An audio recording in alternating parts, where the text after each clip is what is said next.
Hey everyone, we're back with another chapter of the Last Jedi controversy because this just doesn't stop. It's very surprising how tons of articles and people coming out, and Rian Johnson is now the subject of this video. He's actually come out yesterday, December 21st, responding to a fan regarding the backlash that many people are seeing about this polarizing movie. And he says, and I quote, "The goal is never to divide or make people upset, but I do think the conversations that are happening were going to happen at some point if Star Wars is going to grow, move forward, and stay vital." So once again, his comments are somewhat condescending and kind of shifting the blame, saying that basically fans just didn't want change, and that if Star Wars is ever going to grow, then people are going to have conversations and, you know, the unexpected risks or whatever is going on in this movie, which I never bought into. It just doesn't make any sense to me, because you had The Force Awakens, which was, yes, essentially a New Hope redux or redo,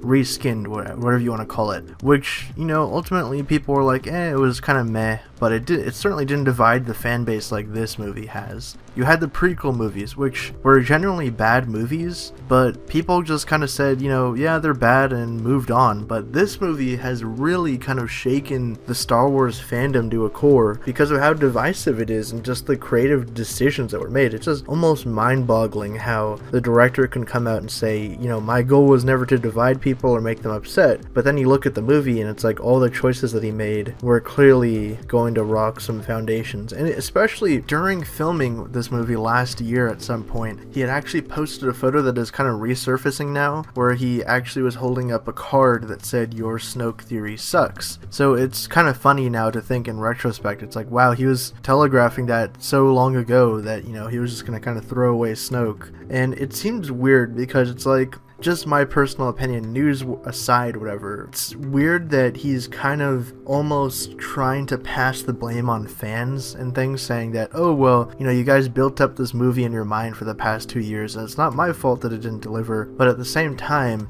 you had to have kind of known that that was going to happen. And it almost seems like he's trying to, like, intentionally rile up the Star Wars fan base by like, look, your theory didn't come true, like, just sort of like, you know, laughing at people directly in their face, which is just weird. It very much seems like this tweet is like 100% damage control. My thoughts on this whole situation, I don't know what's going to happen. I don't know what's going to happen with his trilogy that's being planned if this movie doesn't meet box office expectations, because it's been reported by analysts that it has to meet 800 million to break even, and I'm expecting that Disney would like this movie to get $1.5 billion total grossing, because I think the first one, don't quote me on this, but I believe The Force Awakens made 1.8 billion worldwide, something like that, around 2 billion or something, which it did crazy numbers domestically. I think it did like 900 million domestically, which is fantastic numbers. But so far, it seems like this movie is dropping a lot. I think they said it was like 42% down from The Force Awakens, judging by the tracking and stuff. I think like Tuesday was 42% down or something. But anyways, it just is weird that he's trying to come out and say like, oh, well, you know, it was never my intention to upset people, but yet you made a film that was like clearly kind of destroying legacies of the characters and stuff. I don't think that people were necessarily upset by it being unexpected and not meeting their fan expectations or theories. I think it's more so like the plot of the movie and how certain characters are treated and just some of the other decisions made. You know, there's just baffling decisions made in this movie that really you can't excuse. So what do you guys think about this whole controversy? Do you think that this movie is going to actually really make Disney open their eyes to how Kathleen Kennedy is handling Lucasfilm